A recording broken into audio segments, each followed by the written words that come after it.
Well, with Daniel Sedin, not Henrik, Daniel, correct? Yes. We're talking about the differences. How many times do reporters still make the mix-up with you and your brother? Well, probably at least once a day. I think reporters in this city has known us for a long time, so I think most of them get it right, but it still happens. But your kids, they know the difference between Uncle Hank and Daddy Daniel. Our wives too. Our wives too, more importantly, Daniel. It's great to have you here on the show. I think this is the first time in studio we've had you here, and it's for an all-important cause, because today we were a part of this last year. We're supporting it again this year, the annual Canucks for Kids Fund Telethon. Tell us about this. Yeah, I mean, it happens every year. It goes on during the game tonight, and last year I think they raised $500,000. So, and that was a new record too. So it's quite amazing. You know, Jody and I were in the back. We were answering phones. We were a part of this telecast. You know, it is exciting that you say C-Mac and Pavel Bure, which you know, it was exciting to see him back and being honored this year. This is a real unique opportunity. You're an ambassador for the team. You've had so many experiences giving back to the community. I know you and your brother donated what, $1.5 million to BC Children's Hospital a couple years back. Tell us about this. The feeling you get when you walk into the hospital and see the reaction. Yeah, I think that's we do a lot of things in the community every year, but I think going to the Children's Hospital is probably our most fun event. I think to see the children's smiles on their faces is amazing, and to see what they go through, it makes you realize that playing hockey is pretty easy. And I mean, we go through tough times too, but nothing compared to what they go through, and how strong their families are too, their siblings and moms and dads, and it's amazing to watch. Yeah, you know, and I think the thing that is amazing is, you know, the team is a part of the culture, it's a part of the family here in the city. What do you say to the kids and the families? Because they look up to you as your hero, as their hero, the warrior on the ice, but that's a powerful moment to be able to share a message of inspiration to the kids. I think they are our heroes. I mean, when we go there, like I said, you see what they go through.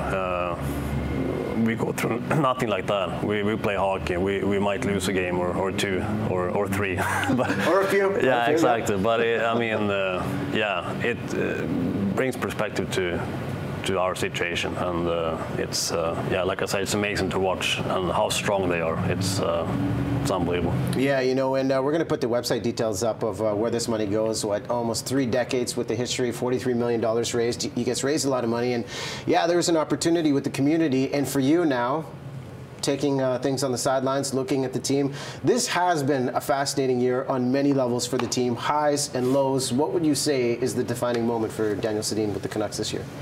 Well, I think we're still fighting to get into the playoffs, and it's going to be fun these last games. We're going to do everything we can to get into the playoffs, and I still think we have a shot. So hopefully we can do that. I think we'll do good if we get in. But it's yeah, it's been an up and down year, that's for sure. You know, there's so many great moments. I think of Pavel Bure's jersey being retired, the win against the Maple Leafs, the win against the Bruins on home ice, and then we see what's happened in 2014. And I think in professional sport, change is inevitable. What went through your head when you heard the news that Roberto Luongo, who served the team well over the years, was no longer a part of the franchise? Yeah, that came like a shock.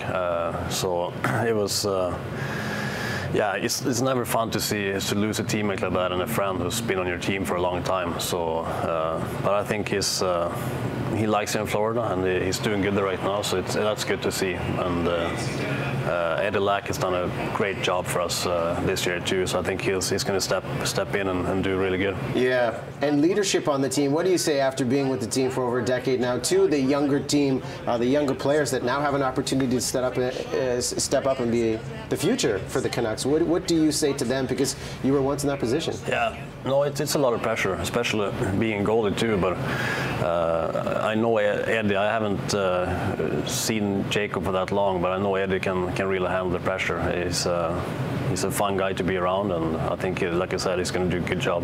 Yeah, and psychology behind being a professional hockey player in this city, it's got to be tough. On the highs, you get praise and it's easy, and obviously when things aren't going well, it's easy to jump on the bandwagon of what do we got to do, what's got to change, who's got to go. How do you handle that and stay grounded with all of the talk that goes on? No, I think that's up to the leadership in the room to stay really even keel. I think, like you said, when we play well, everyone's really praising you, and when you play bad, they want everyone traded. So it's up to us in the room to just stay even, and when we're winning, just don't be too happy, and when we're losing, don't feel sorry for yourself. So it's a big part of being a player in the Canadian city. Yeah, I can only guess that anywhere you go to in any Canadian city, that you have fans approaching you, and for fans with questions about what's happening with the Vancouver Canucks that love the team and obviously want to see the team do well, what do you say to the fans given the change that's happened over the last few months? Yeah, I mean, I like our team right now, and I really look forward to the future too. I think we have a lot of good things going for us, and it might not seem that way right now, but I look at Jansen, the way he's played the last few games.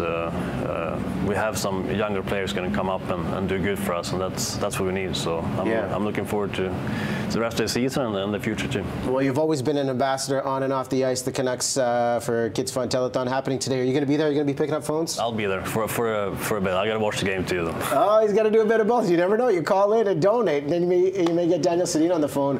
There's the Twitter handle right there, Canucks for Kids Fund. You're not on Twitter, are you? No. I'm not a big fan of Facebook? Those. No. Instagram? Yes. Maybe? It's for my family back home. This is a private profile. He's got to approve you with the passwords on that. Listen, Daniel, thanks so much for coming by. Thank you. We're going to post all the info on our Facebook page, too, of how you can be a part of it. And on Sportsnet tonight, you can see the Canucks and the Predators, and the telethon will play out throughout the day, too.